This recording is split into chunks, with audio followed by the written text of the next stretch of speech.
Ah, então tá bom. Gente, vou começar. Gente, para quem não viu a palestra anterior, meu nome é Brendo, sou professor e bolsista do Programa de Erradicação da Polio da Fiocruz. E agora vamos apresentar aqui a palestra da doutora Ana Fernandes. Ana, tudo bem, Ana? Tudo bem, Brendo. Obrigada pelo convite.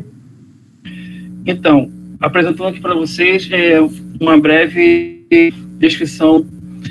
Doutora em microbiologia e parasitologia pela...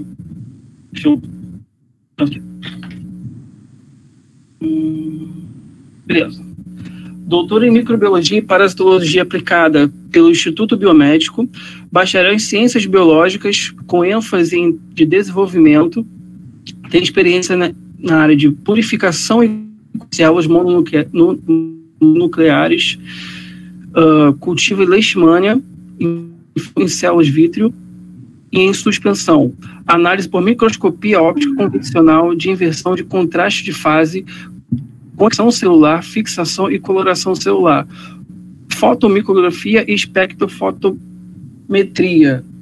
Além disso, apresenta experiência em manipulação de produtos naturais, teste de citotoxicidade e teste de viabilidade celular. Como professora de Biologia e Ciência. Ana, pode ficar à vontade aí, tudo bem? Qualquer coisa, eu vou estar aqui mediando, sinta-se à vontade aí e qualquer coisa é só me chamar, tudo bem? Tá bom, eu só vou pedir para você me ajudar com o horário. Só quando se tiver faltando assim, uns 5 minutinhos para acabar, você me avisa, me sinaliza? Porque se deixar, menina, eu vou direto e aí não tem como. Tudo aí bem. Só me avisa quando estiver chegando mais perto. Tá ótimo.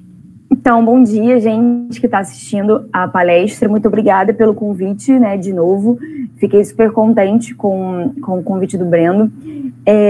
Assim, como ele falou, né, eu fiz o meu mestrado e o meu doutorado na UF. Eu sou microbiologista e parasitologista. E o meu projeto, né, tanto de mestrado quanto de doutorado, foi com tratamentos alternativos para doenças. E aí, qual foi a grande diferença, a grande sacada? No meu mestrado, a gente estava selecionando, né? Ainda a gente teve a ideia de começar a trabalhar com produtos naturais. Então, na minha graduação, eu trabalhava, sempre trabalhei com leishmaniose e com hanseníase, né? Que é o que a gente antigamente conhecia como lepra. E são duas doenças negligenciadas, né? Uma causada por protozoário, que é o caso da leishmaniose, e a outra causada por bactéria, que é o caso da hanseníase. E as duas têm uma forma de transmissão bem diferente, mas elas são doenças negligenciadas e doenças que atingem a pele. Então, durante a graduação, eu trabalhei muito com uma possibilidade de tratamento alternativo para essas duas doenças, que apresentam um tratamento muito antigo, né? Assim, há mais de 70 anos que você usa o mesmo tratamento para as duas. Então, no meu mestrado, o grande trabalho do meu mestrado foi a gente fazer a seleção de algumas algas do litoral brasileiro para ver se essas algas tinham efeito contra leishmania. Então, na época, a gente, né, por motivos de financiamento de projeto, a gente acabou deixando, né, um pouco de lado a hanseníase e focando nas leishmanioses. E aí, no meu mestrado, foi uma seleção de algas que tinham potenciais ação leishmanicida. E aí, no meu doutorado, a gente já tinha selecionado essas algas e a gente resolveu fazer um projeto, né? Quando eu digo a gente, eu digo meu laboratório. Resolvemos fazer um projeto que envolvesse especificamente essas algas que a gente tinha selecionado, né, nos anos anteriores. E aí, baseado nessas algas que foram selecionadas, fazer testes, né, mais avançados de citotoxicidade, testes, né, simulando um teste em vivo, né, que seria o in silico. E aí, a ideia do doutorado foi a gente buscar tratamentos alternativos. Então, esse tema é um tema que eu amo, né, para ser muito sincera. Na verdade, poucas coisas na biologia são coisas que eu não amo. E tratamentos alternativos é um tema que eu sou extremamente apaixonada. Então, eu vou mostrar aqui para vocês, vou apresentar para vocês como vocês perceberam, o tema da palestra é tratamentos alternativos para doenças negligenciadas, mas eu vou dar uma ênfase nas leishmanioses, porque são o complexo de doenças, né, que eu trabalhei durante muitos anos, tá? Então, qualquer dúvida, pode mandar mensagem aí, e aí o pessoal da mediação fala comigo. Bom, então, como a gente já foi devidamente apresentado, eu sou a doutora Ana Fernandes, né? E eu vou falar hoje sobre leishmanioses como doenças negligenciadas, aspectos sociais, abordagens sobre potenciais tratamentos alternativos. Gente, então é o seguinte, quando a gente fala das leishmanioses, a gente tem que lembrar que as leishmanioses, elas são tratadas como um complexo de doenças. Então, não é mais correto a gente chamar leishmaniose no singular, e sim no plural, porque é um grupo tão grande de sintomas que existe dentro das leishmanioses que faz mais sentido que a gente organize ela como um complexo, inserido vários tipos de quadros clínicos dentro daquele complexo. O interessante é que as leishmanioses, elas têm registros históricos desde o período colonial. Então, a gente já tem registros, né, de vasos incas, vasos peruanos, que já tinham representação de indivíduos com lesões faciais muito parecidas com a leishmaniose cutânea e mucosa. Então, isso faz a gente perceber, né, que as leishmanioses já estavam nas Américas muito antes do contato com o povo europeu. Então, a parte da história, por exemplo, que trabalha o surgimento de doenças, assim como a parte da biologia que trabalha sobre esses surgimentos de pandemias, epidemias, endemias, sempre busca a raiz da transmissão de uma doença. E nas leishmanioses, esse histórico, às vezes, é difícil de ser traçado, mas a gente imagina que as leishmanioses já fossem uma realidade aqui das Américas, e não necessariamente uma doença trazida com o povo europeu na colonização. Então, em 1909, né, fazendo um breve histórico das leishmanioses, em 1909, o Lindenberg conseguiu encontrar a leishmania em lesões cutâneas de trabalhadores. Então, se você reparar, apesar de ser uma doença que já estava aqui, né, uma doença quase que milenar, o primeiro contato, né, com o homem por cima dela, né, em cima dela, acabou sendo recente. Então, a análise do agente foi em 1909. Gaspar Viana vai ser talvez o nome principal aqui, tipo, o nome mais importante, porque Gaspar Viana, ele foi um cientista muito, muito interessante, porque ele conseguiu descobrir várias etapas da doença, né? Então, ele fez a relação entre os parasitos e as lesões. Em 1910, foi feita essa relação dos parasitos com o quadro clínico, e aí começou a separar a leishmaniose em leishmanioses, com vários quadros diferentes. Então, em 1910, foi feita essa primeira separação do patógeno com os quadros de desenvolvimento da doença. Em 1911, o Gaspar Viana nomeou a espécie Leishmania brasiliensis, que é a espécie que atinge o nosso país inteiro, né, visto também o nome dela, brasiliensis. Vale destacar que a Leishmania brasiliensis, ela atinge todos os estados brasileiros, tá? Em 1912, Gaspar Viana desenvolveu o tartaremético, que hoje a gente chama de antimoniais. Então, os antimoniais são fármacos extremamente antigos. Então, se você reparar na data, 1912, esse tartaremético, ele é extremamente semelhante aos antimoniais pentavalentes que nós utilizamos hoje em dia ainda para o tratamento das leishmanioses. Em 1961, foi feita uma das primeiras regras, né, taxonômicas de separação de Leishmania brasiliensis. E para relembrar um pouco, né, da leishmania, porque às vezes acaba ficando difícil da gente comentar sobre uma doença e nem todo mundo que está assistindo lembra como funciona o ciclo dessa doença. Eu estou falando das leishmanioses, mas a minha vertente de discussão, ela vai voltar para doenças negligenciadas como um todo, ok? E aí a leishmania, então, é um parasito do gênero Leishmania e do subgênero Viania e Leishmania. Quando a gente fala dos vetores, o vetor é aquele que transmite, né, o agente etiológico. Então, o vetor das leishmanioses são os flebotomíneos. Os flebotomíneos, eles são semelhantes a mosquitos, mas eles são da família Psychodidae, né, não Culicidae. Então, eles não são mosquitos, e sim um inseto mais semelhante com uma mosca, na verdade, mais parecido com uma mosca do que com um mosquito. Os reservatórios. O que é um reservatório, Ana? Reservatório são aqueles caras que vão ter o agente etiológico, só que eles não vão ter manifestação de sintomas. Então, são, por exemplo, animais domésticos, animais silvestres, que apresentam o agente etiológico, mas que, como não têm sintomas, acabam funcionando como sentinelas, tal qual o macaco prego é para a febre amarela, por exemplo, né? Então, esses animais reservatórios, eles acabam indicando que naquele ambiente está circulando um patógeno, né? Então, eles acabam funcionando como uma sentinela para estudos epidemiológicos. Os hospedeiros são sempre humanos, né? Então, nós seríamos os hospedeiros definitivos. É interessante a gente lembrar que, de acordo com a espécie de leishmania, a espécie do vetor e a condição imunológica e nutricional do hospedeiro, a gente tem o desenvolvimento de vários quadros clínicos. Essa parte aqui é muito importante porque, quando a gente fala de doença negligenciada, a gente está justamente falando de doenças que atingem uma parte da população que apresenta uma condição nutricional ruim, uma parte da população que normalmente não tem acesso a um saneamento básico adequado, que apresenta, na maior parte das vezes, uma baixa escolaridade e de baixa renda. Então, todas essas condições, elas perpetuam para o ciclo de pobreza, perpetuam para o ciclo de exclusão social. Isso caracteriza uma doença negligenciada. E a leishmaniose está inserida dentro desse contexto.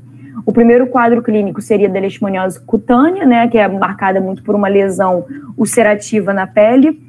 Mucocutânea, que é quando ela vai atingir a boca e o nariz. Essa fase da doença ela é bem complexa, porque ela é confundida com muitas outras, então o diagnóstico acaba ficando tardio. A leishmaniose difusa, que vai ser uma leishmaniose com lesões, né, espalhadas por todo o corpo e não mais lesões isoladas numa região única. A disseminada, ou borderline, que é também um polo bem grave, quando a pessoa ela acaba variando entre sintomas de leishmaniose cutânea e leishmaniose visceral. Então, é um quadro bem perigoso. E a visceral, que é provavelmente a que as pessoas conhecem mais, porque ela atinge os linfonodos, né? Então, ela faz um inchaço abdominal. É interessante a gente destacar que, assim como acontece com as leishmanioses, várias outras doenças que a gente classifica como negligenciadas são doenças em que você tem uma manifestação clínica muito variada e, por conta disso, o diagnóstico acaba ficando tardio. Um dos últimos dados que o Ministério da Saúde lançou, acho que, se não me engano, foi em 2018, foi falando que o diagnóstico tardio ele era um dos 5 primeiros motivos, né, de causas de morte no Brasil. Ou seja, a maior parte das doenças que atingem o Brasil, elas demoram para ser diagnosticadas. Então, o paciente acaba ficando numa condição, né, de demora de tratamento, piora da doença e ele é fonte de transmissão. Então, novamente, esses fatores perpetuam, enfim, para essas exclusões sociais que envolvem as doenças negligenciadas. E aí eu trago algumas reflexões que eu acho que são bem importantes para a gente pensar, não somente no caso das leishmanioses, mas todas, né? Primeiro, diagnóstico tardio, como eu falei. Então, se eu estou lidando com uma doença em que ela não é descoberta com facilidade, né? Se eu estou lidando com uma doença que é demorado para ser feito o diagnóstico, se eu estou lidando com uma doença em que os casos são subnotificados, então a subnotificação dos casos é quando eu registro, por exemplo, 10 casos e na verdade não são 10 casos, são 50, 60, mas eu publico 10. Por que acontece essa discrepância de informação, discrepância de dados? Grande parte da população não tem acesso a um diagnóstico adequado, não tem acesso à saúde, né, à educação em saúde, e acabam não tendo o diagnóstico correto da doença. Então, eles são tratados como outras doenças e, por conta disso, existe subnotificação.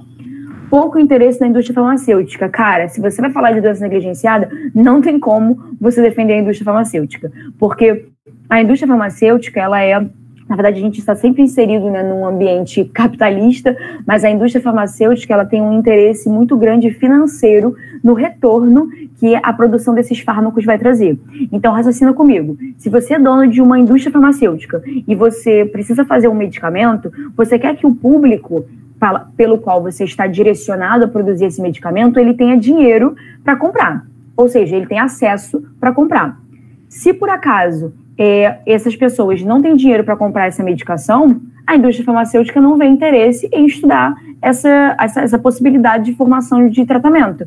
Então, você tem pouquíssimo interesse na indústria farmacêutica e também pouco investimento governamental nessas doenças que são negligenciadas, justamente porque a população que é atingida é uma população que não consegue comprar por esse tratamento.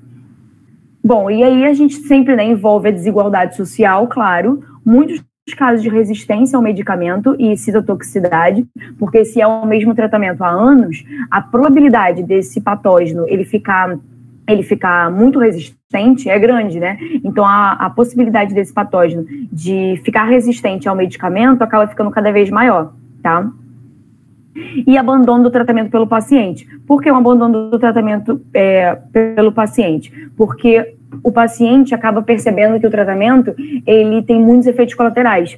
E aí, por ter muitos efeitos colaterais, funciona como se fosse um antibiótico, que depois de 7 dias, depois de 5 dias, o paciente vai relaxando e vai largando o tratamento. É mais ou menos assim que funciona. Então, as leishmanioses, né, eu não vou assim, entrar em muitos detalhes das leishmanioses, mas porque o foco aqui é mais uma discussão de tratamentos alternativos de doenças como um todo, mas só para vocês terem uma ideia, existe uma frequência muito grande da doença no mundo, né? Então, você tem um número de casos relatados mais ou menos em 12 países, entre eles Afeganistão, Argélia, Brasil, Colômbia, Irã, Marrocos, Paquistão, Peru, Arábia, Síria, Tunísia e Turquia. Então, esses números, né, essa incidência, ela permanece inalterada, mesmo depois de muitos anos. E por que, afinal de contas, que são negligenciadas, né? Por que uma doença que atinge o mundo todo, por que uma doença que tem uma grande prevalência no Brasil, ela continua sendo negligenciada? Porque parece que essas coisas não encaixam na nossa cabeça, né? Se a doença atinge o Brasil inteiro, a última coisa que ela tinha que ser é negligenciada. Mas, como eu falei, essas doenças elas têm um público muito específico. Então, a leishmaniose ela está muito associada à região onde você tem uma alta prevalência de insetos por causa dos flebotomínios, uma região onde você tem pessoas com muitos reservatórios da doença, cães, gatos, morcegos, cutias, chacais, então pessoas que moram em região silvestre ou rural, ou urbana, mas que tem muito contato com o reservatório, e principalmente um público que trabalha em região rural, ou seja, trabalha lá no meio do mato. Então essa pessoa tem mais contato com o vetor e aí acaba, né, tendo uma alta prevalência. Quando a gente fala do conhecimento, né, produzido pelas pesquisas científicas, dificilmente essas pesquisas elas têm uma reversão para quadro terapêutico, para avanço terapêutico e para a produção de novos fármacos. Justamente porque, para produzir novos fármacos, você precisa pesquisar tratamentos alternativos. E, no geral, a pesquisa de tratamentos alternativos ela não é levada muito a sério no Brasil. Nós estamos acostumados com uma medicina curativa e não uma medicina preventiva. Então, a gente está acostumado a investir em sintético, investir em medicamento que trate a doença, mas pouquíssimo investimento em prevenção, que seriam essas medidas profiláticas, e pouquíssimo investimento num tratamento alternativo, que seria de uma origem mais natural. E por que as leishmanioses ou as doenças negligenciadas elas vão contribuir para o aumento da exclusão social? Para o caso das leishmanioses especificamente, essa população que é acometida, ela acaba tendo uma redução de produtividade na população trabalhadora. Então, lembra que eu falei que o grupo de risco são geralmente pessoas que trabalham em regiões rurais, pessoas que trabalham, às vezes, nas florestas, né, com trabalhos braçais, às vezes. Então, você acaba tendo uma redução de produtividade dessa população trabalhadora, que é uma população economicamente ativa. Quando atinge crianças, né, também tem uma problemática muito grande, que gera o afastamento das crianças infectadas das escolas, e aí isso acaba agravando a escolaridade. Então, você tem uma população atingida, essa população atingida ela não consegue trabalhar e aí você tem uma redução de produtividade como um todo. Então isso novamente perpetua para um ciclo de exclusão social. E aí qual é a grande dificuldade por trás de cada polo da doença? Então, como eu falei, a leishmaniose ou as leishmanioses elas têm polos diferentes e cada polo tem uma dificuldade muito característica. eu gosto de falar de doença negligenciada apresentando leishmaniose, porque tudo que envolve leishmaniose dá para eu trazer para outras doenças negligenciadas.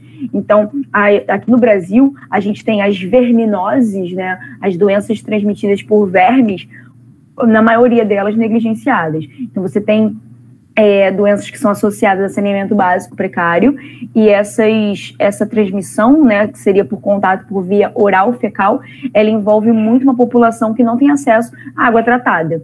Então, assim como as leishmanioses vão ter uma dificuldade referente a cada polo, se você pegar no geral as doenças negligenciadas, elas estão sempre presentes em locais que você tem um grupo de risco que não tem uma condição de saúde adequada, não tem uma boa higiene. Às vezes essa falta de higiene está associado a pouco acesso à água tratada, ou às vezes está associado a uma baixa escolaridade, a uma baixa educação em saúde, então, em todas essas questões. Qual é a grande problemática por trás da leishmaniose cutânea? A leishmaniose cutânea, ela pode ser muito confundida com outras doenças da pele. Então, a leishmaniose cutânea, ela pode ser confundida, por exemplo, com alergias, micoses, dermatites. E aí, essa associação acaba dificultando o tratamento, porque as pessoas, elas às vezes são tratadas, né, para dermatites, são tratadas para alergias, são tratadas para micoses, e, na verdade, não é nada disso. Na verdade, é uma doença causada por protozoário. Então, esse diagnóstico, ele, como eu falei, ele na maior parte das vezes ele é tardio mesmo. Então, você pode acabar tendo, inclusive, um comprometimento do polo cutâneo, né? O paciente pode acabar desenvolvendo uma outra forma da doença, começando pelo polo cutâneo. O polo mucocutâneo da doença é aquele que eu falei que tem comprometimento, né, da boca, do nariz. Então, esse polo mucocutâneo, ele gera muitas lesões que são desfigurantes. E aí, essas lesões desfigurantes, elas até podem evoluir para uma incapacidade física. Então, novamente, tem aquele problema de dificuldade da pessoa retornar ao trabalho, dificuldade da pessoa, né, conseguir sair na rua com exposição dessas lesões. Às vezes, até as marcas, né, feridas que a lesão deixa, acabam gerando uma exclusão social. Então, esse polo mucocutâneo tem essa problemática. O polo visceral, que é o polo, né, mais grave da doença, que é marcado por uma extensão abdominal muito grande, por uma hepatomegalia, uma esplenomegalia. Esse polo, ele é problemático porque, de novo, o diagnóstico ele é tardio ou totalmente equivocado. Então, como vocês percebem, a manifestação clínica da leishmaniose visceral, ela se assemelha muito a uma manifestação de verminose. Então, às vezes, o paciente que mora, né, numa região endêmica para várias outras doenças, inclusive verminoses, ele é diagnosticado com verme. Então, ele começa a tomar vermífugo. Esse vermífugo, ele não faz efeito, obviamente, porque a leishmania é um protozoário e não um verme, porém, você tem o sintoma mascarado, então você tem dificuldade no diagnóstico. Uma coisa interessante da leishmaniose visceral é a gente lembrar que os cães, eles são muito suscetíveis à leishmaniose visceral, e os cães são reservatórios. Então, assim, grande parte da população tem animais domésticos em casa, que são cães e gatos. E cães e gatos são justamente os reservatórios mais importantes da doença. Então, os cães são altamente suscetíveis para leishmaniose visceral. E os gatos com leishmaniose visceral, eles normalmente são diagnosticados para esporo, porque a esporotricose, que é uma doença muito característica de gato, ela é muito parecida com leishmaniose. Então, acontece do paciente ter um animal doméstico e o animal doméstico ser mal diagnosticado, ele ser mal diagnosticado, e aí a gente vai perpetuando esse ciclo de uma doença que atinge o Brasil inteiro e que ninguém ouve falar, que ninguém sabe o que é, que ninguém sabe como tratar. E aí, já que a gente pega esse gancho, né, de tratamentos, a gente vai falar do tratamento, assim, a gente pensa, né, nos tratamentos das leishmanioses como dividido para duas vertentes. Os tratamentos que são realmente utilizados, que são os tratamentos sintéticos, e a possibilidade de um tratamento alternativo. Porque se eu estou falando de uma doença antiga, uma doença que atinge uma população, atinge uma grande parte da população, usar o mesmo tratamento há mais de 80, 90 anos é surreal, é arcaico. Não tem porquê é como se eu falasse para você tomar o mesmo remédio ao longo da sua vida inteira, tendo muitas outras possibilidades de marcas que são melhores, com menos efeitos colaterais, etc. Não faz sentido. Então, quais são os tratamentos usados para a leishmaniose, nesse caso aqui? Os antimoniais pentavalentes, né, que é o Glucantime, é a marca principal dos antimoniais pentavalentes. Quais são os efeitos colaterais? Intolerância gastrointestinal, efeitos cardiotóxicos e citotóxicos, ou seja, altamente tóxico para o coração e para as células, né, principalmente célula cardíaca, muita resistência ao tratamento e abandono do paciente. Anfotericina B, para a galera que estuda outras doenças, deve lembrar que a anfotericina B, ela também pode ser usada como antifúngico, só para a gente ter uma dimensão do quanto que a parada é negligenciada, né? Porque você usa um antifúngico para tratar uma doença por protozoário, ou seja, meio complexo. A anfotericina B, ela é pouquíssimo específica, claro, porque ela serve como antifúngico, como antiprotozoário, causa muita pancreatite e hepatite, resistência e abandono.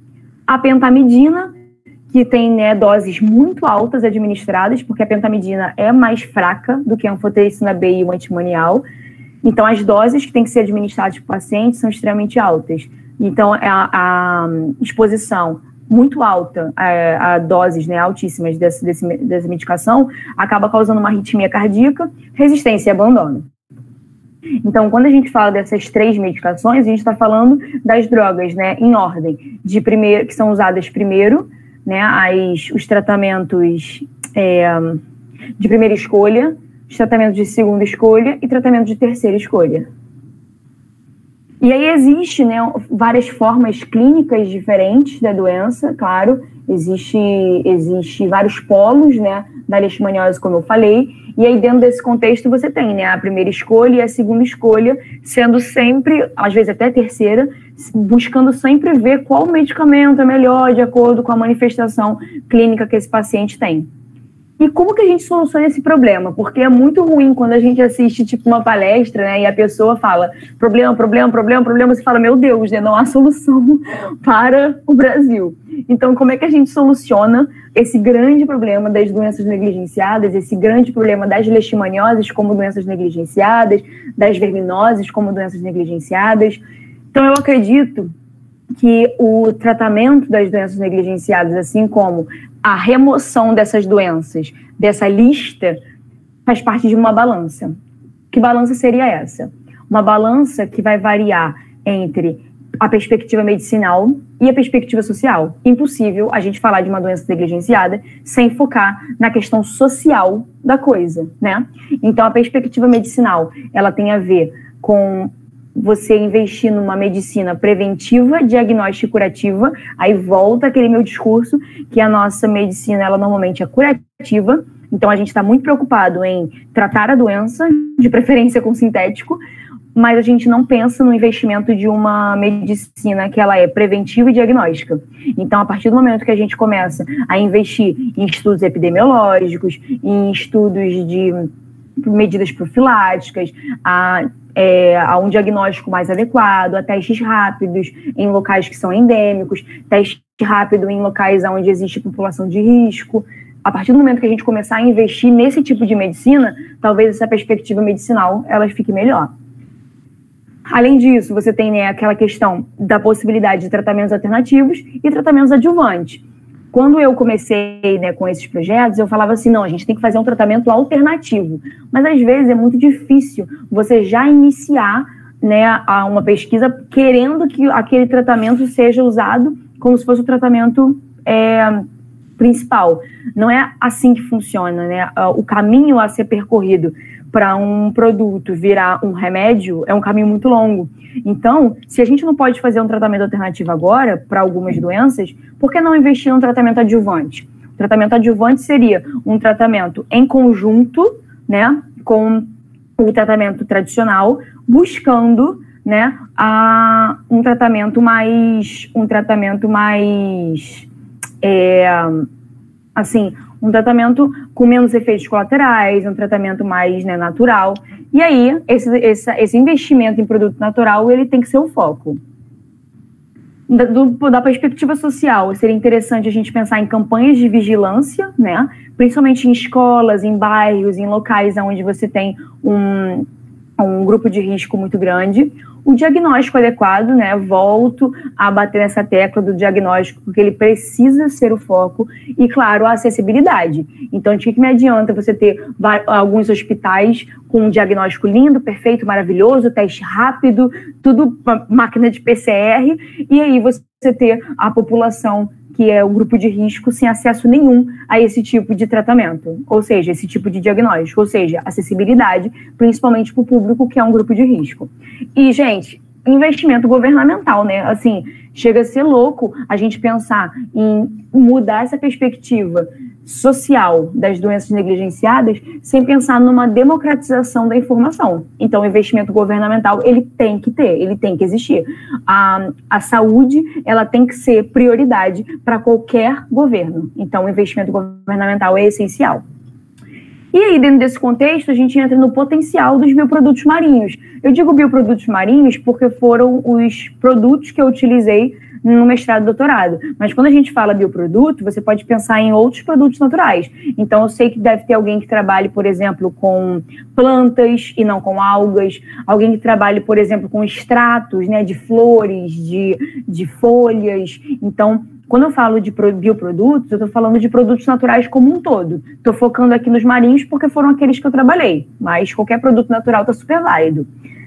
E já existe, né, grandes atividades descritas, então aqui eu coloquei uma lista de artigos que já mostram muitas atividades que foram descritas com produtos naturais: leishmanicida, bactericida, amebicida, fungicida, antiviral, antimutagênica, anti-inflamatória, ou seja, produtos naturais já são registrados na literatura, e não é de hoje, já são listados na literatura há muito tempo, como produtos que são eficientes para tratamento de muitas doenças. Eu tentei mostrar um esquema de como funcionou o meu experimento, né, no mestrado e doutorado. Não vou me ater muito a isso, porque faz mais parte da metodologia do projeto, e eu acho que o foco aqui é outro, mas é só para a gente ter uma ideia de como é que funciona um teste in vitro, para saber se esses produtos eles realmente fazem efeito. Então, eu fiz uma cultura de células humanas, né, que são os monócitos. Os monócitos são as células humanas geralmente mais infectadas. E por quê? Porque são uma das principais, são uma linhagem de células, né, que são muito importantes para o sistema imunológico. Então, essas células mononucleares, elas foram plaqueadas. Tem, né, claro, o grupo controle com a infecção, sem a infecção, com o tratamento tradicional e com a exposição a frações, né, e extratos diferentes dessas plantas, né, dessas algas, por exemplo, que eu trabalhei. Então, quando a gente fala de atividade descrita, a gente tem, por exemplo, que as algas vermelhas, elas já são descritas na literatura com muita atividade antibacteriana. Então, as algas vermelhas, elas já têm atividade antibacteriana em Staphylococcus, descrito, em Escherichia coli, descrito, antiviral, por exemplo. Então, se tem alguém que está assistindo que trabalha com algum desses patógenos, é interessante você pensar numa pesquisa com algas, porque as algas têm muito registro. As algas, né, pensando na leishmania, elas já foram reconhecidas para atividade também leishmanicida, para principalmente leishmania major, que é a causadora da leishmaniose visceral. E você tem, né, essas algas sempre descritas como algas que ajudam no processo de diapedese, que seria o rolamento dos leucócitos, que ajudam na produção de compostos intermediários, né, de espécies reativas de oxigênio, dióxido nítrico. Então, já foi registrado há muito tempo atrás que a exposição dessas algas, desses bioprodutos, nas células ou em vivo, elas reduzem a infecção justamente porque elas potencializam o sistema imunológico, que já é uma novidade, porque geralmente os fármacos sintéticos, eles não só não potencializam o sistema imunológico, como fazem, às vezes, as pessoas ficarem imunossuprimidas, por causa da exposição excessiva a esse medicamento que tem uma composição química agressiva. Então, com as algas não teria esse problema. Existe, né, muitos registros de algas verdes que são usadas como inseticidas ou que até são usadas contra veneno de cobra. Então, você já tem, inclusive, registro mostrando que as algas, né, extratos de algumas algas verdes, podem ajudar como um tratamento contra veneno, principalmente contra a jararacuçu. E interessante porque você não tem nenhum registro ainda na literatura mostrando o estudo de alga verde como parasito. Então, para a galera aí que está procurando um projeto de mestrado, um projeto de doutorado, cara, invista nas algas verdes, porque você tem pouquíssima pesquisa com esse grupo, né, de organismos, né, esse grupo de protistas, que são as algas. Então, é interessante a gente pensar no investimento de produtos naturais que têm muito potencial, mas que não são pesquisados. Aqui são os tratamentos alternativos, então essa tabela ela tem o objetivo de mostrar quais são os tratamentos alternativos que já foram registrados. Aqui do ladinho estão as referências, né, se alguém quiser pesquisar os artigos. Então você já tem tratamentos alternativos estudados com extratos de plantas, com compostos químicos isolados, tipo flavonoides, alcaloides, terpenoides, extratos marinhos, que aqui seria, né, o que eu me enquadro, que foi a utilização de extratos marinhos, mas tem gente que trabalha com nanotecnologia, tem gente que faz uma terapia combinada, como eu falei, ao invés de pensar no tratamento alternativo, investe no tratamento coadjuvante, imunoterapia, vitaminas. A minha graduação foi trabalhando com vitamina D, mas você tem várias pessoas que trabalham com outras vitaminas para tentar aumentar o sistema imunológico do paciente.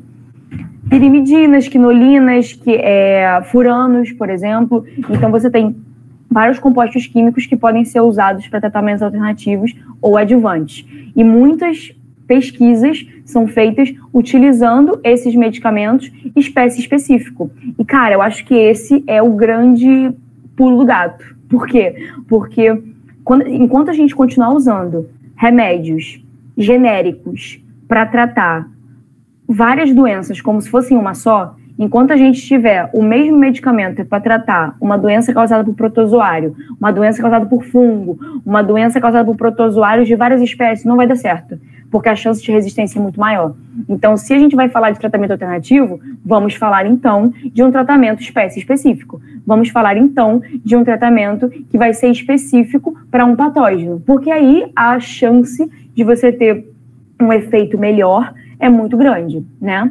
Então, aqui é uma tabela bem grande, porque são muitos tratamentos alternativos que já foram estudados e a forma de atuação deles é diferente. Então, alguns aumentam o sistema imunológico, alguns destroem o parasita diretamente, alguns proliferam, né, células de defesa, tipo linfócitos.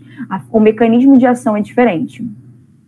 E aí, assim, para ir caminhando para o final, eu queria mostrar o que já foi pesquisado sobre isso. Então, como eu falei, eu não gosto de fazer tipo uma palestra, um discurso que caminha para uma fala pessimista. Eu gosto sempre de ter uma fala otimista com relação a isso. Então, acho que nada mais justo do que terminar essa discussão mostrando os produtos que já foram criados sobre tratamento alternativo. Então, assim, esse livro foi um livro que a gente lançou, né, o laboratório publicou há mais ou menos uns 4 anos atrás. Então, ele é um livro sobre leishmanioses, que fala sobre a biodiversidade dos agentes etiológicos, o tratamento espécie específica e a distribuição geográfica. Esse livro, ele fala sobre leishmanioses, especificamente, mas ele trabalha das doenças negligenciadas como um todo. Vale lembrar que esse livro está disponibilizado em PDF gratuitamente, né? Então, esse é um outro ponto importante. A pesquisa ela tem que ser uma pesquisa inclusiva e ela tem que ser uma pesquisa de fácil acesso. Então, de nada me interessa ter uma ciência que é uma ciência exclusiva e uma ciência que perpetua de novo para essa exclusão social. Então, uma ciência, para mim, ela tem que caminhar com a divulgação, ela tem que caminhar com o público, ela tem que caminhar com uma linguagem fácil para ter fácil acesso. Esse artigo, ele foi publicado, foi recente, foi 2019, então esse artigo, aqui, 2019, na revista Creative Education, foi um artigo muito importante para a gente, porque foi um artigo só focando na questão social das doenças negligenciadas. Então, não foi um artigo experimental.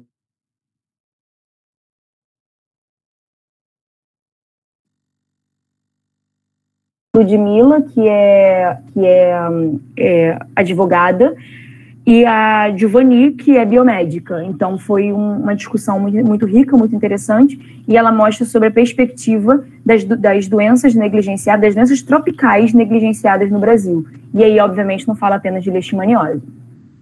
Esse artigo foi publicado na revista Tropical Medicine and Hygiene, em 2019 também. Foi um tratamento falando uma publicação falando dos tratamentos das leishmanioses, uma perspectiva, né, recorrente para um tratamento antigo, então, para um problema antigo. Então, foi um artigo focando justamente no que a gente comentou aqui, que é a perspectiva de uma melhora para um desafio que já é muito antigo, para um desafio que já permanece há muito tempo, que é esse tratamento tradicional. Esse artigo ele foi publicado na Sociedade Brasileira de Medicina Tropical, também em 2019. Eu censurei aqui o nome da alga que foi pesquisada por uma questão de patente, tá? Mas foi um artigo experimental. Então, esse artigo ele mostrou todos os experimentos que a gente fez com esses produtos marinhos, focando na alga que teve mais efeito, que foi uma alga verde, surpreendentemente, contra essa espécie de leishmania que atinge o Brasil inteiro, que é a Leishmania brasiliensis. Esse artigo também foi extremamente importante.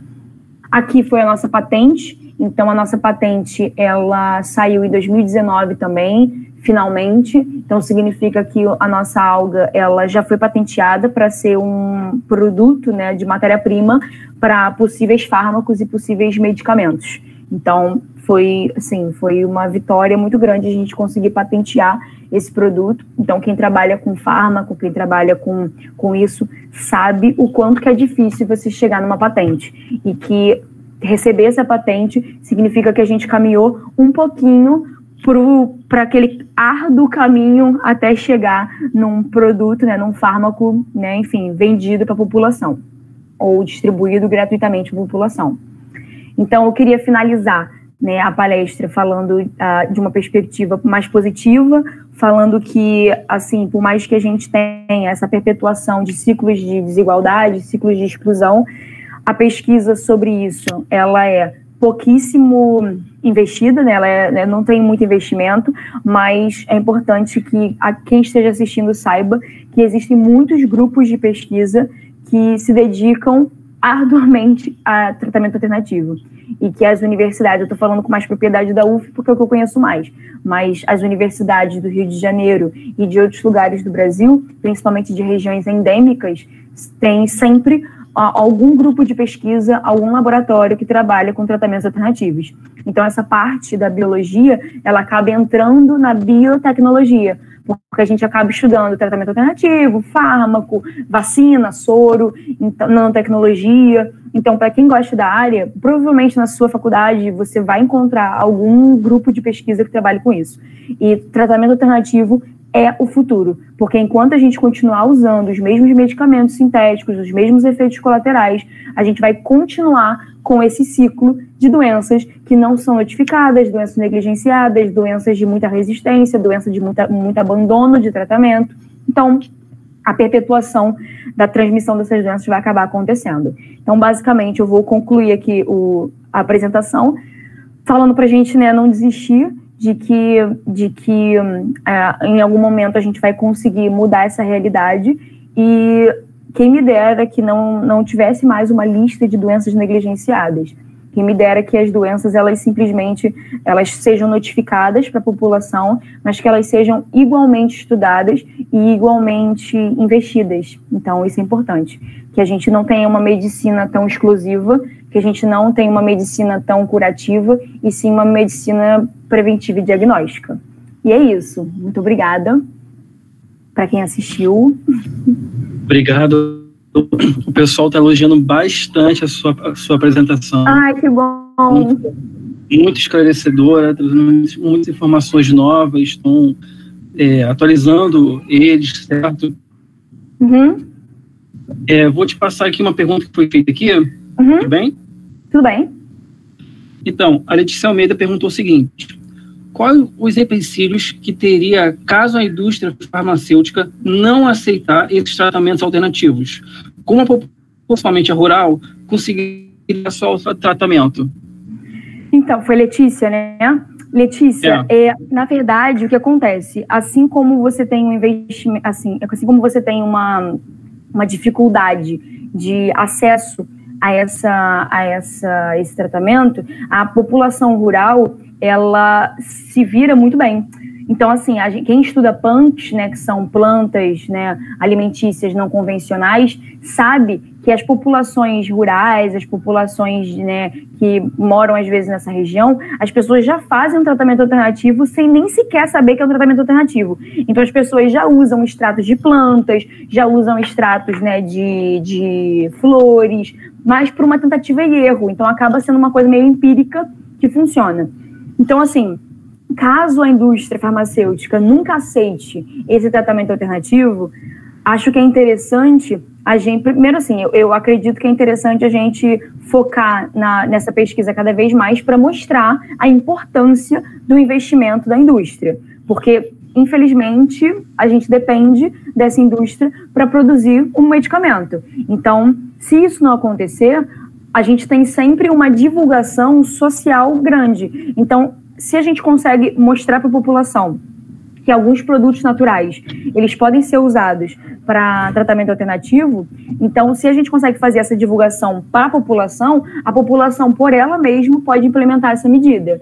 Mas o ideal é que você tenha uma indústria farmacêutica que invista e que chegue junto e que distribua para a população. Mas se isso não acontecer, eu acredito que levar o conhecimento para uma população que é grupo de risco, de que existe algo que ela possa fazer para reduzir o caso, por exemplo, existe um chá que ela possa tomar que diminui o efeito colateral, existe um extrato de planta que ela pode colocar nas feridas para poder diminuir o sintoma. Se essa divulgação pelo menos chegar na população, né, que é o grupo de risco, já pelo menos você consegue reduzir esses efeitos e mudar a realidade daquela população.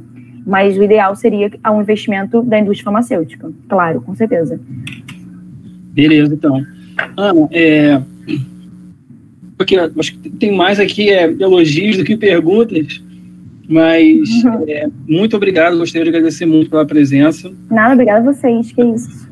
Depois vão fazer, provavelmente os inscritos na disciplina vão fazer alguma atividade em cima da sua palestra, mas perguntou se você pode disponibilizar um meio de contato depois. Claro, com certeza, com certeza. Posso dar meu e-mail, sem dúvida. Eu passo para o Breno e ele passa para vocês. Ótimo, ótimo. Muito obrigado.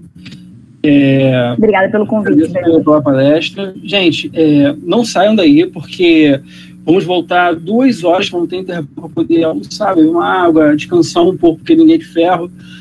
E aí depois, 2 horas, vamos voltar com a palestra do Rômulo. Rômulo, ele vai falar um pouco sobre, nos atualizar um pouco. Ele foi aluno da Baixada Fluminense que foi estudar coronavírus lá na Califórnia, então, com dados bastante interessantes. Então, até 2 horas, gente. Muito obrigado para vocês que estão assistindo. Ana, novamente, obrigado. Obrigada a você, Breno, pelo convite. E até a próxima. Até a próxima.